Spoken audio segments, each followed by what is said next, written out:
Good evening to all. This is Pratima Singh and welcome back to पोलपाथ। ये आज फिर से हम जो है आईआर की क्लास ले रहे हैं, यानी कि आईआर के जो प्रश्न हैं, इंपॉर्टेंट प्रश्न, उनकी प्रैक्टिस कर रहे हैं। अंतरराष्ट्रीय संबंध में ये हमारी तीसरी क्लास जा रही है, यानी कि तीसरी प्रैक्टिस ये जा रही है। इसके पहले 2 प्रैक्टिस हमने दे रखी हैं, तो अगर आप इसको देख रहे हैं तो साथ में वो भी देख लीजिए, तो आपके आईआर से रिलेटेड जितने भी इंपॉर्टेंट क्वेश्चंस होंगे वो सारे कवर हो जाएंगे। ठीक है, तो इसके पहले ये भी देख सकते हैं, क्वेश्चन में ऐसा कुछ नहीं होता है, यहाँ कोई ऐसा तो है नहीं कॉन्सेप्ट सीक्वेंस में चल रहा है, तो अगर ये देख रहे हैं तो इसके बाद वो दोनों भी देख लीजिए। यानी कि ये जो तीनों पार्ट हैं, फर्स्ट सेकंड एंड थर्ड, वहां पर मेंशन मैंने कर रखा है, तो ये तीनों पार्ट आप देख लीजिए। इससे क्या होगा कि आपका आईआर से संबंधित जो है सारे इंपॉर्टेंट क्वेश्चंस कवर हो जाएंगे। यदि आपने पढ़ाई की है तो ये आपके लिए बहुत बेनिफिशियल है, क्योंकि इसमें पूरा कॉन्सेप्ट में एक प्रकार से एक्सप्लेन भी कर रही हूँ और इम्पोर्टेंट चीजें इसमें मैं इंक्लूड किया है मैंने। और यदि आपने पढ़ाई नहीं की है तो भी आपके लिए बेनिफिशियल है, क्योंकि जिन लोगों ने पढ़ाई नहीं की है, बहुत ज्यादा टाइम उनको नहीं मिला है, तो वो क्या है, इंपॉर्टेंट चीजें और कॉन्सेप्ट यहाँ से समझ करके एग्जाम में अच्छा कर सकते हैं। तो दोनों चीजें यहाँ पर हैं कि important fact, questions and important concept यहाँ पर दिए जा रहे हैं। तो पढ़ाई की है तो भी बेनिफिशियल है, नहीं की है तो भी बेनिफिशियल है। दोनों तरह के एस्पिरेंट यहाँ से जो है बेनिफिट ले सकते हैं। करना ये होगा कि आपको वीडियो स्किप नहीं करनी है, आप स्पीड में डाल सकते हैं, बट वीडियो स्किप बिल्कुल भी नहीं करेंगे, तो आपका सारा कॉन्सेप्ट जो है रिवीजन होता जाएगा। स्पीड में डाल के आप देख सकते हैं। ठीक है, तो आज का हमारा जो है तीसरा पार्ट का पहला क्वेश्चन क्या कह रहा है, देख लेते हैं। ये कह रहा है कि निम्नांकित विद्वानों में से किसने सामूहिक सुरक्षा सिद्धांत को यथास्थिति के संरक्षक के रूप में परिभाषित किया है? किसने किया है? वार्नर लेवी ने किया है, या कार्ल लेवनस्टीन ने किया है, या वाल्टर लिपमैन ने किया है, या फिर लीलैंड एम गुडरिच ने किया है? तो जो ये सामूहिक सुरक्षा सिद्धांत को यथास्थिति के संरक्षक के रूप में परिभाषित करने वाले कौन है? वाल्टर लिपमैन है। ऑप्शन सी यहाँ पर जो है आपका राइट हो जाएगा। ठीक है, इसमें कोई एक्सप्लेनेशन की जरूरत नहीं है, बस एक सिद्धांत है, किसने इसको परिभाषित किया है, तो इतने ही आप ध्यान में रख लीजिए, और ज्यादा इसमें अब लास्ट टाइम में बहुत ज्यादा इसके अंदर जाने की जरूरत नहीं है। ठीक है, यहाँ पर 2 सूची दी गई है और कूट का आगे कूट दिए गए हैं, उनका प्रयोग करके आपको जो है सही ऑप्शन चूज करना है। संधि का नाम है, हस्ताक्षर का वर्ष है, तो ये भी हम ऐसे कर देते हैं। पहली है न्यूक्लियर नॉन प्रोलिफरेशन संधि, और बी क्या कह रहा है, स्ट्रेटेजिक आर्म्स लिमिटेशन संधि 1। सी कह रहा है कि इंटरमीडिएट न्यूक्लियर फोर्स संधि, और डी कह रहा है स्ट्रेटेजिक ऑफेंसिव रिडक्शन संधि। तो देखो, जो न्यूक्लियर नॉन प्रोलिफरेशन संधि है ये कब आती है? 1968 में आती है, और 1970 में ये लागू प्रभावी हो जाती है। ठीक है, जो स्ट्रेटेजिक आर्म्स लिमिटेशन संधि 1 आती है ये 1972 में आती है। इस तो यहाँ पर ये इससे हो जाएगा, और ये हो जाएगा इससे। जो इंटरमीडिएट न्यूक्लियर फोर्स संधि आती है ये कब आती है? तो इंटरमीडिएट न्यूक्लियर फोर्स संधि आती है 1987 में आती है, 1987। तो इसमें हो जाएगी। जबकि जो स्ट्रेटेजिक ऑफेंसिव रिडक्शन संधि होती है ये कब आती है? 2002 में आती है, तो डी जो है 1 से हो जाएगा।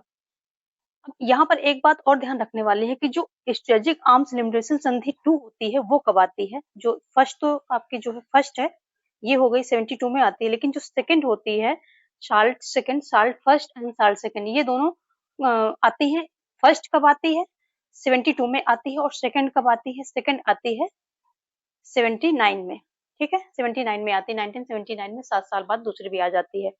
और ये देखिए ये अलग है, स्ट्रेटेजिक ऑफेंसिव रिडक्शन संधि है ये, तो ये अलग है, ये 2002 में आती है। यहाँ पर आपका जो है ऑप्शन ए राइट हो जाएगा। Third, second, third, fourth and first, ये ऑप्शन राइट हो जाएगा। साथ में आपका जो सेकंड है, साल्ट सेकंड है, उसका भी वर्ष ध्यान रखेंगे आप, 79 में होता है। ठीक है, देखेंगे नेक्स्ट क्वेश्चन। देखो, इस सेशन में जो है बहुत इंपॉर्टेंट क्वेश्चंस हैं, और इनको जो है इस वीडियोस का, जो ये वीडियोस में सीरीज दे रही हूँ, इसमें एक भी वीडियोस आप मिस ना करें। इसके लिए करना क्या है, आपको सब्सक्राइब करके और नोटिफिकेशन को ऑल पे क्लिक करना है, ताकि आपको सारे नोटिफिकेशन मिल जाएं। ठीक है, यदि आप चैनल पर नए हैं तब तो पक्का सब्सक्राइब कर लें, आपको नोटिफिकेशन मिलेगा और हमें मिलेगा मोटिवेशन, तो दोनों का काम बनेगा। ठीक है, सही बात है कि नहीं? बिल्कुल सही बात कही है ना भाई, हमें भी तो कुछ चाहिए, तो हमें हमें मिलेगा मोटिवेशन, आपको मिलेगा नोटिफिकेशन। सब्सक्राइब कर लीजिए और लाइक कर लीजिए, ठीक है। नेक्स्ट क्वेश्चन क्या कह रहा है, निम्नांकित विचारों में से किसे अंतरराष्ट्रीय संबंधों का पोप कहा जाता है? हेंस जे मार्गेनथाउ है, या E.H. कार है, या फ्रांसिस फुकुयामा है, या सैमुअल पी हंटिंगटन है? कौन है? तो ये जो हेंस जे मार्गेनथाउ, इन्हीं को जो है पोप कहा जाता है। इनकी बुक कौन सी है? इनकी बुक है पॉलिटिक्स एमंग नेशन। इन्होंने बुक है, उसमें जो है इन्होंने क्या है, अंतरराष्ट्रीय संबंध से संबंधित अपने विचार दिए हैं। और इन्होंने जो है अंतरराष्ट्रीय संबंध में राष्ट्रहित और शक्ति, इन दोनों चीजों को जो है सर्वोपरि रखा है, ठीक है। और 6 सिद्धांत दिए हैं अंतरराष्ट्रीय संबंध से संबंधित, 6 सिद्धांत इन्होंने दिए हैं कि कौन कौन से अंतरराष्ट्रीय संबंध में कौन कौन सी चीजें जो है वैल्यू करती हैं। नैतिकता को इन्होंने दरकिनार कर दिया है, आदर्शवाद को दरकिनार कर दिया है, राष्ट्रीय हित जो है बदलते रहते हैं, राष्ट्रीय हित सर्वोपरि होता है, शक्ति होता है, मानव स्वभाव कैसा है, शक्ति के लिए जो है लालायित रहता है। इन सब चीजों को इन्होंने बताया है अपने इसमें। फ्रांसिस फुकुयामा ने एंड ऑफ द हिस्ट्री जो है लेख लिखकर सनसनी फैला दी थी। और E.H. कार की बात करें तो 20 इयर्स ऑफ क्राइसिस इनकी पुस्तक है। एंड सैमुअल पी हंटिंगटन की बात करें तो क्लैश ऑफ सिविलाइजेशन। ये सभी चीजें जो है बहुत ही फेमस है, इसलिए यहाँ पर सभी का हमने बता दिया, ठीक है। तो चलिए देखते हैं नेक्स्ट क्वेश्चन। ऑप्शन यहाँ पर दे दिया मैंने, यस, ऑप्शन ए आपका राइट हो जाएगा। और यहाँ पर भी आपको सूची है और कूट का प्रयोग करना है। सूची किससे संबंधित है? यथार्थवाद के प्रकार हैं और यहाँ विचारक हैं, ठीक है। यथार्थवाद के कई सारे प्रकार हैं, आपको पता है। तो परंपरागत यथार्थवाद, संरचनात्मक, नौ परंपरागत एंड तार्किक विकल्प यथार्थवाद, इतने सारे यथार्थवाद की यहाँ पर बात की गई है। और इनमें जो है कौन किसका है वो आपको जो है बताना है, ठीक है। तो यहाँ पर जो परंपरागत यथार्थवाद है इसके थ्यूसिडाइसी हैं। संरचनात्मक यथार्थवाद के जॉन मर्शहाइमर ही हो जाएंगे, ठीक है। फर्स्ट का फर्स्ट, सेकंड का सेकंड। और जो नौ परंपरागत यथार्थवाद है इसके फरीद जकारिया हो जाएंगे, यानी कि फोर्थ। और तार्किक विकल्प यथार्थवाद के हो जाएंगे जोसेफ एम ग्रीको, ठीक है। तो ऑप्शन हमारा क्या है? First, second, fourth and third. First, second, fourth and third, option A यहाँ पर जो है आपका राइट हो रहा है, ठीक है। चलिए देखेंगे नेक्स्ट क्वेश्चन। ये बहुत ही इंपॉर्टेंट क्वेश्चन है, पूरी क्लासेस आपने देख ली तो निश्चित रूप से आपको यहाँ से बहुत ज्यादा फायदा मिलने वाला है, क्योंकि लगभग सारे इंपॉर्टेंट कॉन्सेप्ट यहाँ पर मैं लेकर के आई हूँ इस जो अंतरराष्ट्रीय संबंध की सीरीज में, ठीक है, प्रैक्टिस में। नेक्स्ट क्वेश्चन क्या कह रहा है कि आतंकवाद के विरुद्ध विश्वव्यापी युद्ध के भाग के रूप में संयुक्त राज्य अमेरिका द्वारा चलाया गया, क्या चलाया गया? Operation desert storm, operation Iraqi freedom, operation infinite reach, या ऑपरेशन एंड्योरिंग फ्रीडम। तो जो आतंकवाद के विरुद्ध ये विश्वव्यापी युद्ध अमेरिका द्वारा कब चलाया गया? जब 2001 में, सितंबर 2001 में इस पर जो है आतंकवादी संगठन हमला कर देते हैं। उसके बाद जो है ये मोर्चा खोल देता है और अक्टूबर में जो है इस अफगानिस्तान पर आक्रमण करता है। किस पे? अलकायदा और तालिबान जो कि वहां सक्रिय होते हैं उन दोनों पे आक्रमण करता है। और आक्रमण करके उनको जो है वहां से उनका जो है शासन हटा देता है, यानी कि वहां से जड़ें खत्म कर देता है। लेकिन इस संगठन को पूरी तरह से नेस्तनाबूद नहीं कर पाता है, वो अभी भी कहीं ना कहीं एग्जिस्ट कर रही हैं। लेकिन हाँ, इसने जो है काफी वहां पर बमबारी की थी, हमला किया था अफगानिस्तान में इन दोनों संगठन को क्या करने के लिए? बर्बाद करने के लिए। तो ऑप्शन डी जो है यहाँ पर राइट हो जाएगा। ऑपरेशन एंड्यूरिंग फ्रीडम, जो विश्वव्यापी युद्ध शुरू किया था आतंकवाद के विरुद्ध संयुक्त राज्य अमेरिका ने और नाटो के साथ, क्योंकि इनका नाटो का संगठन इसीलिए था कि मतलब अगर एक पर आक्रमण सब पर आक्रमण माना जाएगा। तो इन्होंने नाटो ने मिलकर के ऑपरेशन एंड्यूरिंग फ्रीडम जो है शुरू किया था अमेरिका के नेतृत्व में, ठीक है। ऑप्शन डी यहाँ पर राइट हो जाएगा। नेक्स्ट क्वेश्चन क्या कह रहा है कि निम्नांकित में से कौन से कारक शीत युद्ध के अंत में जुड़े हैं? शीत युद्ध के अंत करने से जुड़े हैं। सोवियत शैली के साम्यवाद की संरचनात्मक कमजोरी, तो ये राइट है, क्योंकि जो सोवियत शैली की साम्यवाद की संरचनात्मक शैली थी वो कमजोर पड़ने लगी थी, ठीक है। और दूसरा क्या है, क्योंकि सोवियत संघ के अंदर ही काफी ज्यादा विरोध होने लगा था इन सब चीजों का कि अमेरिका जो है यूरोप के राष्ट्र आगे जा रहे हैं, उनकी जो है अर्थव्यवस्था चरमरा रही है, तो ये सारी चीजें उनकी संरचनात्मक जो है शैली थी वो कमजोर पड़ रही थी। दूसरा था गोरबाचौव की सुधार प्रक्रिया का प्रभाव, तो ये भी था शीत युद्ध की मतलब शिथिल पड़ने का कारण, क्योंकि गोरबाचौव ने कौन कौन से ग्लासनोस्ट एंड पेरेस्ट्राइका ये दो किए थे। पेरेस्ट्राइका पेरेस्ट्रोइका का मतलब था कि पुनर्संरचना, पुनः संरचना, जबकि ग्लासनोस्ट का मतलब होता है खुलेपन की नीति। तो ये दोनों जो है नीतियाँ अपनाई थी सुधार के लिए, ठीक है? तो ये भी राइट है। अमेरिकी नीति और द्वितीय शीत युद्ध और आर्थिक और सांस्कृतिक वैश्वीकरण। तो ये जो है यहाँ पर ये भी सही है, तीसरा भी सही है और चौथा भी सही है, ठीक है? और सारे ऑप्शन किसमें हैं? डी में है। सारे ऑप्शन डी में आप ये ऑप्शन जो है सही हो जाएगा। पहला, दूसरा, तीसरा, चौथा ये सभी जो है शीत युद्ध में शिथिलता के कारण बने थे। ठीक है, नेक्स्ट क्वेश्चन देखेंगे। अगला क्वेश्चन क्या कह रहा है? सुपर पावर महाशक्ति शब्द का प्रयोग किसने किया है? किसने किया है ये? ग्रेवियन कोल्को ने, विलियम फॉक्स ने, या जॉर्ज ओरवेल ने, या वाल्टर लिपमैन ने? सुपर पावर की बात हो रही है कि सुपर पावर महाशक्ति का प्रयोग जो है किसने किया है? तो ये किया गया था विलियम फॉक्स के द्वारा किया गया था, ठीक है? यदि बात करें कि ये थे कौन, तो ये विलियम फॉक्स क्या थे? अमेरिकी विदेश नीति के प्रोफेसर थे, ठीक है? यहाँ पर ऑप्शन बी राइट हो जाएगा। आगे क्या है कि निम्नलिखित में कौन सा युग्म सही नहीं है? आंशिक परीक्षण प्रतिबंध संधि 1965, परमाणु अप्रसार संधि 1968, व्यापक परीक्षण प्रतिबंध संधि या 1969 और भारत का पोखरण परमाणु परीक्षण 1998।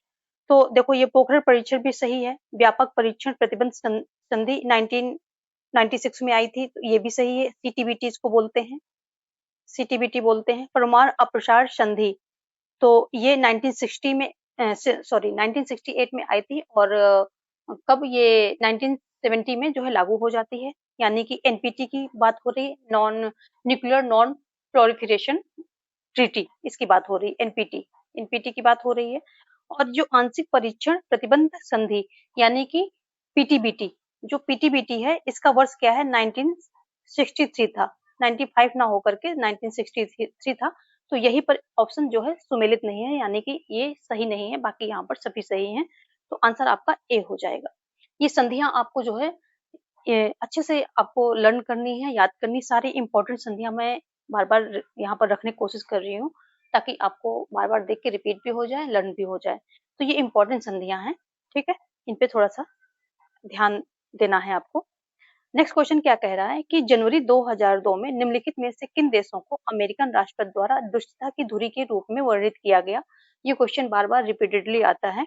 तो दुष्टता की धुरी या बुराई की धुरी, कुछ भी आ सकता है, तो कंफ्यूज नहीं होना है, ठीक है? बुराई की धुरी, दोनों में से कुछ भी आ सकता है। तो ये उत्तरी कोरिया, ईरान व इराक, इसको इन तीनों को इन्होंने बोला था दुष्टता की धुरी या बुराई की धुरी का नाम दिया था, ठीक है? तो ये हो गया आपका ऑप्शन डी। क्वेश्चन जो है क्या है कि वेरी वेरी आपके बेनिफिशियल होने वाले हैं, ठीक है? इनको जरा ध्यान से पढ़ना और इनकी जो डेट वगैरह है ये कहीं पर नोट डाउन कर लो। अभी बहुत टाइम है आपके पास। इतना टाइम है कि आप आराम से जो है सारी चीज़ों का रिवीजन कर सकते हैं। यदि आपने पढ़ा है तो 15-20 दिन का टाइम बहुत होता है रिवाइज करने के लिए। क्योंकि मैंने तो सीटेट सिर्फ 15 दिन में निकाला था और अच्छे मार्क्स भी थे और 114 मार्क्स थे। तो ऐसा मुझे, मैं खुद भी सोच के नहीं गई थी कि मेरा निकल जाएगा, ठीक है? लेकिन जब आप स्टेबल होकर के बैठेंगे, शांत मन से बैठेंगे, तो आपका प्रीवियस नॉलेज जो है वो काम करना शुरू करता है।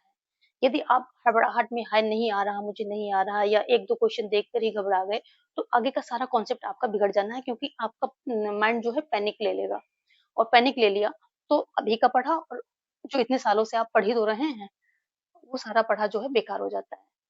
यकीन मानिए जब मैं सीटेट के लिए गई थी, तो मुझे टाइम ही नहीं मिला था, फॉर्म भर दिया था, टाइम पढ़ने का नहीं मिला था। मैंने पूरा पेपर जो है प्रीवियस नॉलेज पर निकाला। सिर्फ 15 दिन में अपने सब्जेक्ट की पढ़ाई की थी। जो मेरा सब्जेक्ट था उसी को देखा था मैंने उलट-पुलट के थोड़ा-सा, बाकी कुछ भी नहीं पढ़ा था। और लैंग्वेज सब कुछ ऐसा था, साइकोलॉजी में थोड़ा-सा कुछ किसी को मैंने फॉलो किया था, वीडियोज़ देखे थे। अदरवाइज़ मैंने 15 दिन में, आप सोच ही सकते हैं कितना कम टाइम होता है, तो निकल जाता है। आप पैनिक ना लें, माइंड को थोड़ा-सा स्थिर रखें, शांति मन से अगर पेपर सॉल्व करेंगे, तो आपको बहुत आता है। ये अपने पहले, सबसे पहले तो अपने अंदर ये विश्वास रखिए कि आपको बहुत आता है, सब कुछ आता है। तब फिर आपका जो प्रीवियस नॉलेज है वो काम करना शुरू करता है। यदि आपको विश्वास अगर डगमगा गया, तो प्रीवियस नॉलेज तो गया भाड़ में, जो आपने रिसेंटली पढ़ा है वो भी चला जाता है। तो पहले सबसे पहले अपने ऊपर विश्वास रखो और पैनिक बिल्कुल मत करना पैनिक, ठीक है? तो देखेंगे, चलो क्वेश्चन पर आते हैं। सितंबर 1996 में कितने राष्ट्रों ने व्यापक परमाणु निषेध संधि पर हस्ताक्षर किए? व्यापक परमाणु निषेध संधि या सीटीबीटी की बात हो रही है। तो सितंबर 1996 में इसमें हस्ताक्षर किए गए थे, 1996 में, ठीक है? तो इसमें किए थे 71 देशों ने इस पे हस्ताक्षर किए थे, लेकिन भारत, पाकिस्तान और ऐसे कुछ और विकासशील देश थे जिन्होंने नहीं किया था हस्ताक्षर। वो कहते थे कि मतलब वो जो ये देश हैं जिन्होंने कि बना लिया है अपना, और ये सारा टेस्ट वगैरह कर लिए हैं, और जो ये परमाणु हथियार बना लिए हैं, और ये जो ये टेक्नोलॉजी है इन सब से भरपूर हो गए हैं। अब जो विकासशील देशों को इस टेक्नोलॉजी से ही वंचित करना चाहते हैं, इसलिए जो है ये विभेदकारी नीति मानकर न भारत ने किया था, पाकिस्तान ने भी नहीं किया था, और भी कई सारे जो विकासशील देश हैं उन्होंने इस पर हस्ताक्षर नहीं किया था, क्योंकि वास्तव में ये एक मतलब डिस्क्रिमिनेशन करने वाली नीति थी, इसमें कोई दो राय नहीं थी। देखेंगे नेक्स्ट क्वेश्चन, यहाँ पर सी ऑप्शन जो सही हो रहा है। अगला क्या है? सामरिक हथियार परिसीमन संधि प्रथम एवं द्वितीय पर हस्ताक्षर हुए। तो सामरिक हथियार परिसीमन संधि प्रथम एवं द्वितीय पर हस्ताक्षर हुए, कब हुए थे? देखो दोनों की यहाँ बात कर ली, प्रथम एवं द्वितीय, और इसकी चर्चा हम पहले कर चुके हैं। तो पहले पर हस्ताक्षर कब हुए थे? 1972 में हुए थे, और दूसरे कब हुए थे? 1979 में हुए थे। जस्ट अभी हम बात कर ही रहे थे इस पर, तो यहाँ पर ऑप्शन ए सही हो जाएगा, सारे ऑप्शन देखने की जरूरत ही नहीं है, ठीक है? जो फैक्चुअल है वो तो हम एक ऑप्शन से ही पढ़ लेते हैं। आगे देखेंगे, गेट अस्तित्व में कब आया? नेक्स्ट क्वेश्चन आपका है, जो गेट अस्तित्व में कब आया? 1 जनवरी 1950 को आया, 1 जनवरी 1949 को आया, या 1 जनवरी 1948 को आया, या फिर 1 जनवरी 1947 को आया? गेट की बात हो रही है। तो यदि गेट की बात करें तो गेट सबसे पहले क्या है? General agreement on trade and tariff. तो जनरल हो गया, एग्रीमेंट हो गया, ऑन ट्रेड एंड टैरिफ, तो GATT, ये 4 वर्ड से बना है गेट, ठीक है? General agreement on trade and tariff, ये अस्तित्व में कब आता है? तो ये 1 जनवरी 1948 को अस्तित्व में आता है। ऑप्शन से आपका राइट हो जाएगा। यदि हम बात करें कि ये जो WTO है, ये कब आता है अस्तित्व में? तो ये इसी का उत्तराधिकारी संगठन होता है, कौन सा? वर्ल्ड ट्रेड ऑर्गेनाइजेशन, यानी कि विश्व व्यापार संगठन, इसको हिंदी में बोलते हैं। ये आता है 1 जनवरी, ये 1 जनवरी 1995 को अस्तित्व में आता है। ये अस्तित्व में आने की बात हो रही है, अस्तित्व में आता है। क्यों आता है अस्तित्व में?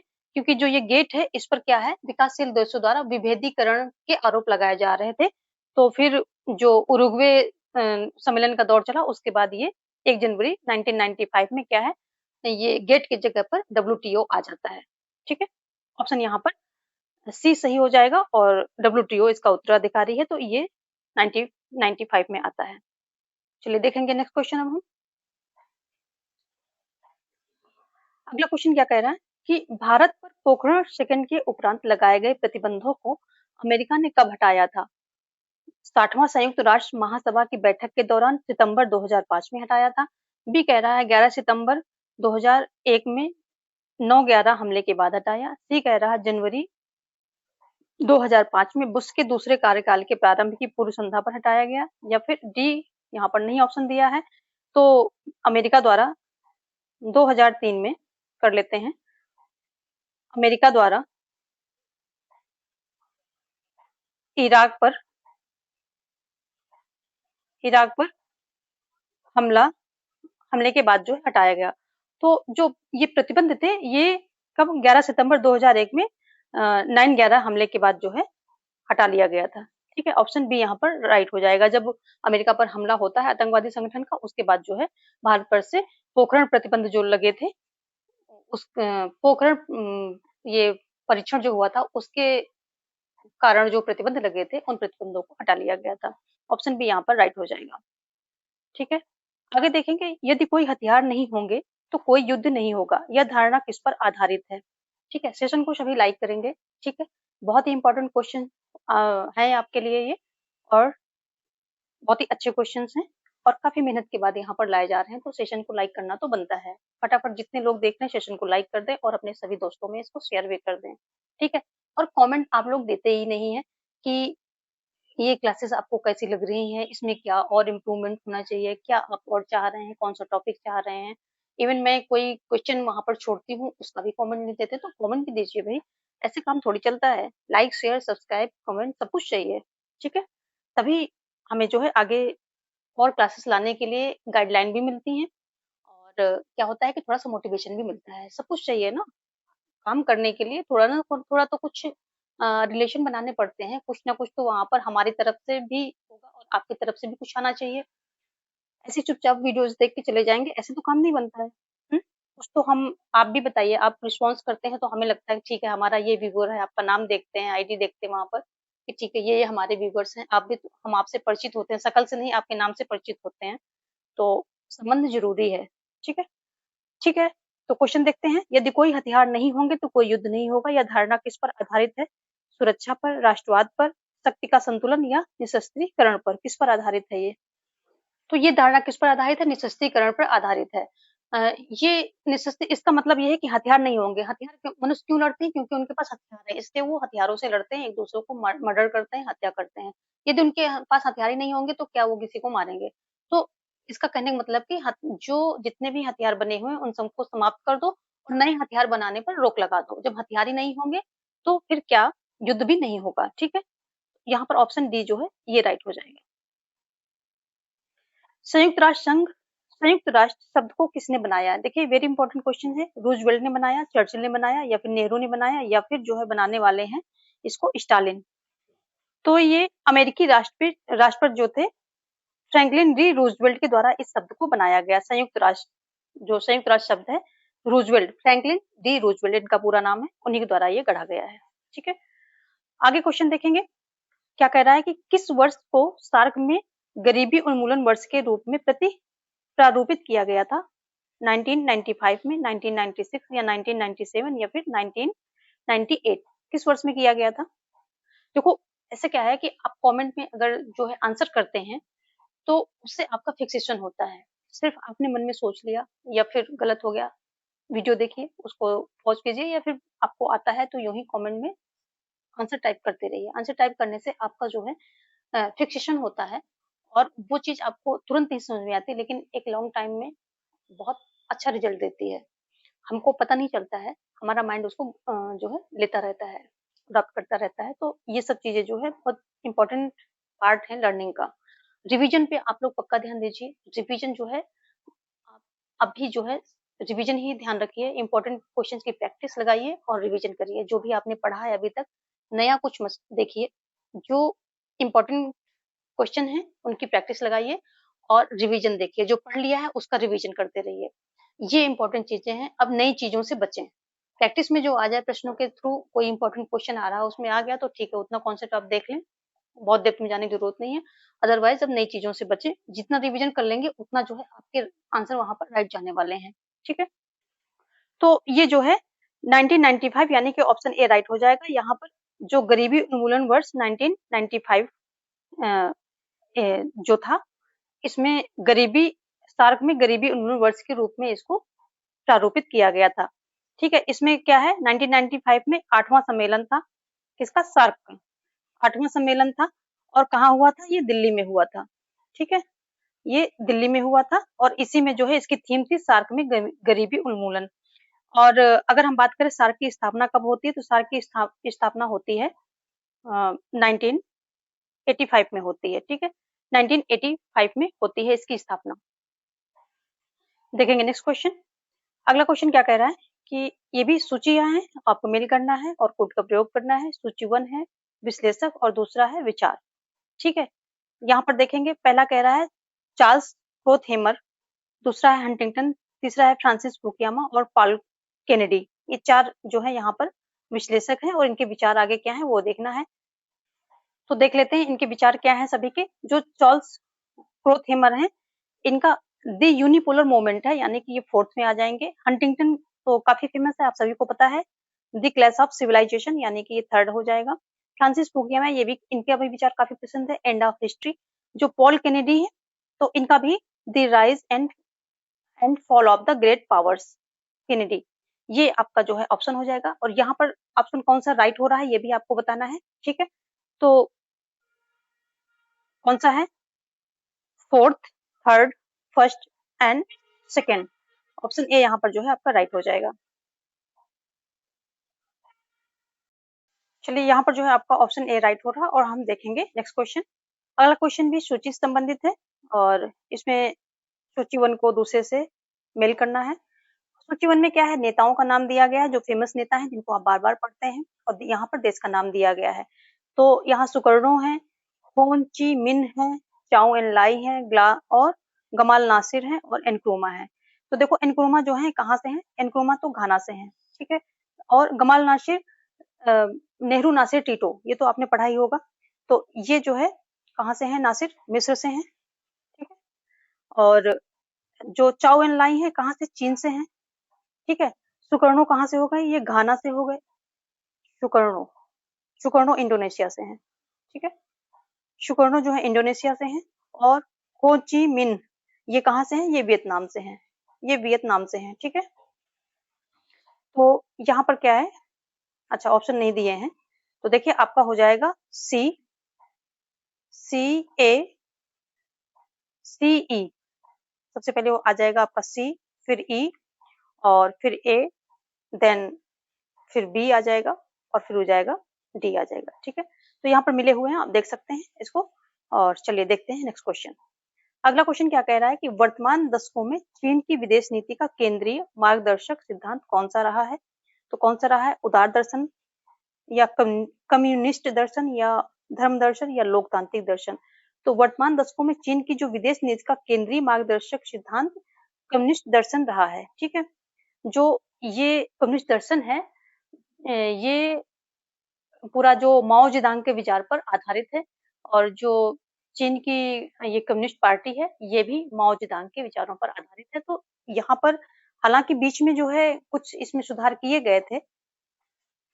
जो चीनी राष्ट्रपति थे कौन, देंग सियाओपिंग, इन्होंने क्या किया था जब ये राष्ट्रपति थे, तो इन्होंने आधुनिकीकरण और क्या है आधुनिकीकरण और औद्योगिकरण इन सब की नीतियों को शुरू किया। लेकिन फिर भी उसके बावजूद भी वो सारी नीतियां अपनाई गई, लेकिन इनका जो मार्गदर्शक सिद्धांत है वो कम्युनिस्ट दर्शन ही है अभी तक भी, ठीक है। बी यहाँ पर राइट हो जाएगा। आगे देखेंगे, पाकिस्तान में राजनीतिक विकास का अध्ययन निम्नांकित में से किस विद्वान द्वारा किया गया है। एल बिंडर के द्वारा, डेविड एप्टर के द्वारा, कोलमैन के द्वारा और रिगिंस के द्वारा। तो पाकिस्तान में राजनीतिक विकास का अध्ययन जो है एल बिंडर के द्वारा किया गया था, ऑप्शन ए यहाँ पर राइट हो जाएगा। देखेंगे नेक्स्ट क्वेश्चन। तो कुछ सेशन को सभी जितने लोग भी जुड़ रहे हैं लाइक कर देंगे, ठीक है। आगे देखेंगे, किसने कहा कि शांति के रूप में परिभाषित राष्ट्रीय हित अंतरराष्ट्रीय राजनीति का मुख्य तत्व है। तो जो है यहाँ पर मार्गेनथाउ, आप सीधे ऑप्शन पे आ जाइए, मार्गेनथाउ है। इनको जो है अंतरराष्ट्रीय राजनीति का पोप कहा जाता है। अंतरराष्ट्रीय राजनीति के अध्ययन में इनके जो है ये सबसे जो है एक उभर कर आने वाले विचारक हैं। सबसे ज्यादा इन्होंने अपने विचार बड़ी बेबाकी से रखे हैं। तो मार्गेनथाउ जो है यहाँ पर हो जाएगा। ये कहते हैं कि राष्ट्रीय हित जो है सबसे महत्वपूर्ण है, शांति के रूप में परिभाषित राष्ट्रीय हित अंतरराष्ट्रीय राजनीति का मुख्य तत्व है, ठीक है, ऐसा इन्होंने बोला है। और राज्य की जो हित और शक्ति, ठीक है, शक्ति के लिए संघर्ष, इन सबको जो है अंतरराष्ट्रीय राजनीति का प्रमुख तत्व माना है, ठीक है। सी ऑप्शन यहाँ पर राइट हो जाएगा। नेक्स्ट देखेंगे, अंतरराष्ट्रीय राजनीति में राष्ट्रों के बीच सत्ता के लिए संघर्ष है, यह कथन किसके द्वारा कहा गया है। तो अंतरराष्ट्रीय राजनीति में सत्ता के लिए संघर्ष, सत्ता के लिए संघर्ष, ये बात जो है मार्गेनथाउ जी कहते हैं। तो कहीं यहाँ वहां जाने की जरूरत नहीं है, हैंस जे मार्गेनथाउ, ऑप्शन सी आपका जो है राइट हो जाएगा, ठीक है। देखेंगे नेक्स्ट क्वेश्चन। अगला क्वेश्चन क्या कह रहा है कि विदेश नीति बनाने के मार्गदर्शक के रूप में अंतरराष्ट्रीय राजनीति में आदर्शवाद अनिवार्यता एक प्रकार है। विदेश नीति बनाने के मार्गदर्शक के रूप में अंतरराष्ट्रीय राजनीति में आदर्शवाद अनिवार्यता एक प्रकार है। क्या है, बहुसंस्कृतिवाद का, नवग्रामसीवाद का, या फिर निर्भरता संप्रदाय का, या फिर उदार अंतरराष्ट्रवाद का। तो यहाँ पर क्या हो जाएगा, ऑप्शन डी हो जाएगा, उदार अंतरराष्ट्रवाद। तो जो राजनीति में आदर्श राजवाद अनिवार्यता क्या है, उदार अंतरराष्ट्रवाद है। उदार अंतरराष्ट्रवाद का प्रकार है। उदार अंतरराष्ट्रवाद क्या है? ये भी एक जो ग्लोबलाइजेशन है यानी कि वैश्वीकरण है, इसका छोटा रूप है। और ये जो है ये वैश्वीकरण के जो नियम कानून है इनको लचीला बनाने की बात करता है। जो अंतरराष्ट्रीय व्यापार है उसको भी लचीला बनाने की बात करता है। तो ये उदार अंतरराष्ट्रवाद, ये किसका? ग्लोबलाइजेशन का ही एक लघु रूप आप इसको मान सकते हैं, जो कि व्यापार को लचीला बनाने की बात करता है। ठीक है, नेक्स्ट देखेंगे क्या कह रहा है कि अंतरराष्ट्रीय राजनीति में व्यवस्था सिद्धांत सर्वप्रथम किसने प्रतिपादित किया? यहाँ किसकी बात हो रही है? व्यवस्था सिद्धांत की बात हो रही है। जेम्स रोजनाउ ने किया, चार्ल्स मैक्लेलैंड ने किया, या फिर मॉर्टन कॉपलान ने किया, या केनेथ वॉल्टेज ने किया है? तो जो व्यवस्था सिद्धांत है सर्वप्रथम मॉर्टन कॉपलान के द्वारा जो है प्रतिपादित किया गया था। और इन्होंने 6 प्रकार के जो है सिद्धांतों का यहाँ प्रतिपादन किया है। इनकी अगर प्रसिद्ध पुस्तक की बात करें जिसमें इन्होंने सारे जो है मॉडल दिए हैं, तो कौन-कौन से हैं इनके? ये हैं system and process in international politics, इनकी पुस्तक का नाम है। कौन सी है? सिस्टम एंड प्रोसेस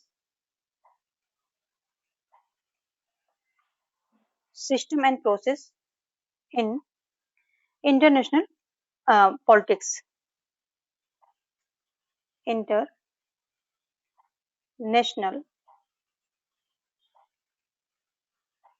पॉलिटिक्स, ये इनकी पुस्तक का नाम है। इसी में इन्होंने 6 प्रकार के सिद्धांतों की यानी कि मॉडल की बात की है।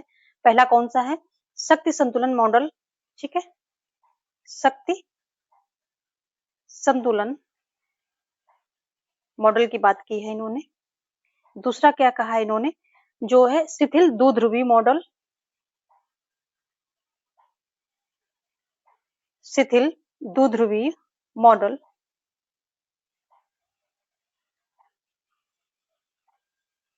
द्विध्रुवी मॉडल। फिर इन्होंने बात की कठोर द्विध्रुवी मॉडल,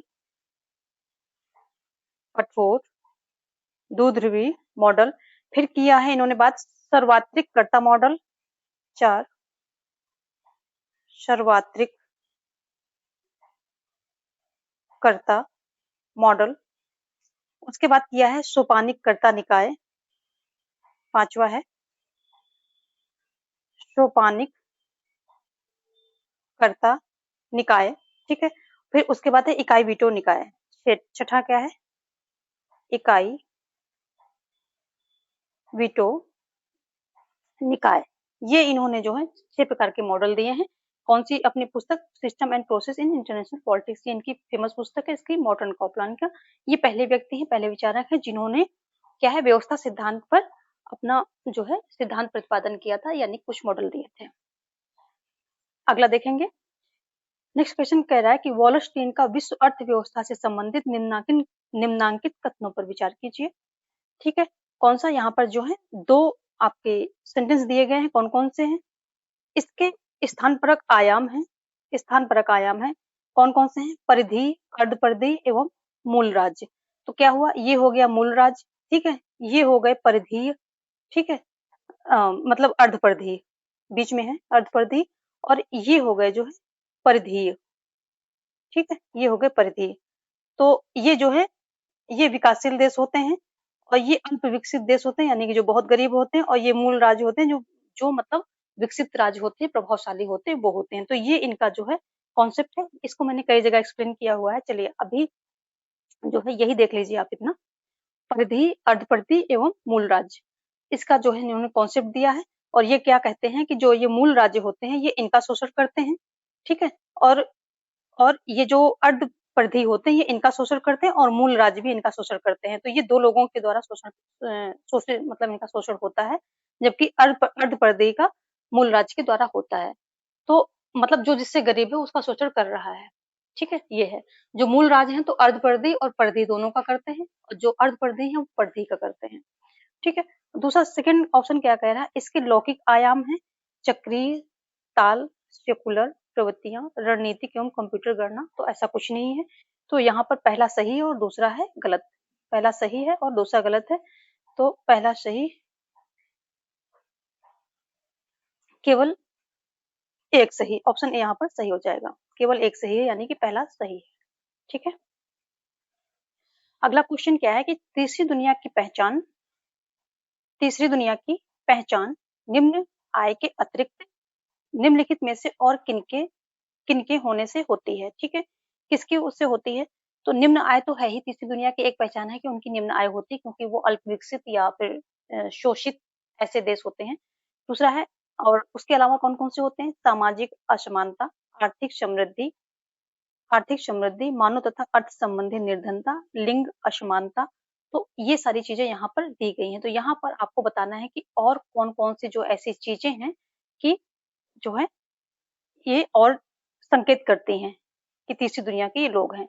तो यहाँ पर जो है आपके पास कुछ कूट दिए गए हैं।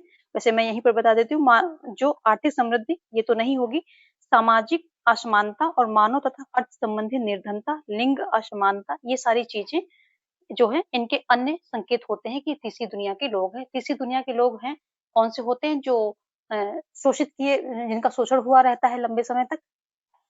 और ऐसे देशों में क्या होता है कि वहाँ पर क्या है, निम्न आय होती है, बेरोज़गारी होती है और आर्थिक जो है निर्धनता होती है, लिंग असमानता होती है, पढ़ाई-लिखाई, शिक्षा ये जो है ये कम होता है, बेरोज़गार होता है, ये सारी चीज़ें वहाँ पर होती हैं। और लगभग जो है 135 कंट्रीज़ किसकी, जो एशिया की, दक्षिण अफ्रीका की, अफ्रीका, एशिया और दक्षिण अफ्रीका, इन सब की क्या होता है कि लगभग अ, 135 कंट्रीज़ अपने आप को क्या है, तीसरी दुनिया के देश कहते हैं, ठीक है? सामूहिक रूप से अपने आप को तीसरी दुनिया के देश कहते हैं। यदि हम बात करें कि तीसरी दुनिया का जो है शब्द किसने गढ़ा या किसने दिया, तो ये जो अल्फ्रेड सावी थे, अल्फ्रेड सावी, ठीक है? इन्होंने ही पहली बार तीसरी दुनिया शब्द का प्रयोग किया था इन देशों का, ऐसे देशों के लिए जो शोषित थे, जिनका शोषण किया गया था, ठीक है?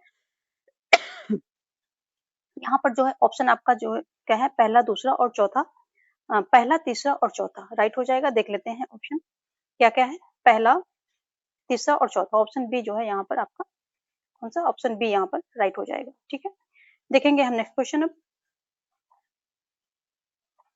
अगला क्वेश्चन क्या कह रहा है कि मिखाइल मिखाइल गोर्बाचोव की ग्लासनोस्ट नीति के अनिवार्य तत्व क्या हैं? कौन-कौन से हैं? आलोचना की स्वतंत्रता के सिद्धांत को प्रोत्साहन, या कम्युनिस्ट पार्टी के नेतृत्व की भूमिका की समाप्ति, या मीडिया और प्रकाशन पर नियंत्रण को ढीला करना, या फिर कार्यपालक प्रेसिडेंसी की स्थापना। तो यहाँ पर जो है कौन-कौन से सेंटेंस सही है पहले वो देख लें, फिर ऑप्शन हम बाद में देखेंगे। तो आलोचना की स्वतंत्रता के सिद्धांत को प्रोत्साहन, ये राइट हो जाएगा, ठीक है? यहाँ पर ये राइट हो जाएगा। और और क्या था, मीडिया और प्रकाशन पर नियंत्रण को ढीला करना, ये सही हो जाएगा। बाकी यहाँ पर पहला और कौन-सा, पहला एंड तीसरा, ये जो है यहाँ पर राइट आंसर आपका हो रहा है। और अगर हम बात करें कि जो गोर्बाचेव कौन-कौन सी नीतियाँ लाते हैं, तो ये एक तो ग्लासनोस्ट लाते हैं, जिसकी अभी-अभी हमने बात की थी पहले। ग्लासनोस्ट का मतलब होता है खुलापन, यानी कि जो रूस को है लोकतांत्रिक दुनिया से जोड़ना, ठीक है? और ये हो गया खुलापन। और दूसरा क्या था कि इनकी पेरेस्ट्रोइका थी, उसका मतलब है पुनः संरचना, यानी कि जो संरचना साम्यवादी संरचना थी, उसमें उसको जो है पुनः निर्माण करना, उसको एक दूसरी संरचना में तब्दील करना। तो ये 2 इनकी सुधारवादी नीतियाँ थी। जैसे ही ये मिखाइल गोर्बाचेव सत्ता में आते हैं, तो ये 2 जो नीतियाँ वहाँ पर लागू की जाती हैं, ठीक है? ऑप्शन यहाँ पर जो है आपका पहला और तीसरा राइट है, ठीक है? तो देख लेते हैं, पहला और तीसरा कहाँ पर है? पहला, तीसरा, ये हो जाएगा ऑप्शन बी, यहाँ पर हो जाएगा। देखेंगे हम नेक्स्ट क्वेश्चन। अगला क्वेश्चन क्या कह रहा है कि निम्नलिखित में से कौन-सा एक अंतर्राष्ट्रीय संबंधों की व्यवस्था सिद्धांत का प्रतिपादक नहीं है? यहाँ पर अंतर्राष्ट्रीय संबंधों की बात हो रही है और इनमें से कौन नहीं है? C W Manning, Karl W डायस, या केनेथ बोल्डिंग, या मॉर्टन कैप्लॉन। अंतर्राष्ट्रीय संबंधों की बात हो रही है यहाँ पर। तो यहाँ पर जो बी ऑप्शन है, कार्ल डब्ल्यू डायस, इनका संबंध किससे, ये अंतर्राष्ट्रीय संबंधों से, जो अंतर्राष्ट्रीय संबंधों की व्यवस्था सिद्धांत से ना होकर के संचार सिद्धांत से है, कार्ल डब्ल्यू डायस का संबंध, ठीक है? तो ये ऑप्शन आपका राइट हो जाएगा, यही नहीं है, बाकी जो है सभी हैं। ऑप्शन बी यहाँ पर आपका राइट हो रहा है, ठीक है? आज का जो है सेशन हम यहीं पर वाइंड अप करेंगे और यहाँ पर जो है आपके सारे इम्पोर्टेंट आईआर से संबंधित क्वेश्चंस कंप्लीट हो जाते हैं। एक पीडीएफ और थी जो मैं पहले ही पब्लिश कर चुकी हूँ कुछ महीने पहले, तो उसमें भी बहुत ही ईजी कॉन्सेप्ट, जो ईजी क्वेश्चन थे वो हमने रखे थे। तो टीजीटी, पीजीटी के लिए वो क्वेश्चन जो है बहुत इम्पोर्टेंट है, तो आप प्लेलिस्ट में जाकर के अंतर्राष्ट्रीय संबंध पर वो देख सकते हैं, या फिर आप बताएँ तो मैं उसको फिर से एक्सप्लेन करके दोबारा डाल देती हूँ प्लेलिस्ट पर, क्योंकि आपको इसी जो है प्लेलिस्ट में बिहार शिक्षक भर्ती में वो लग जाए। तो जैसा भी आपको लगे कि आपके लिए सूटेबल है, तो आप मुझे कमेंट सेक्शन में बता सकते हैं, तो मैं उसको दोबारा एक्सप्लेन कर के डाल दूँगी। अदरवाइज़ आप प्लेलिस्ट पर जाकर के देख सकते हैं।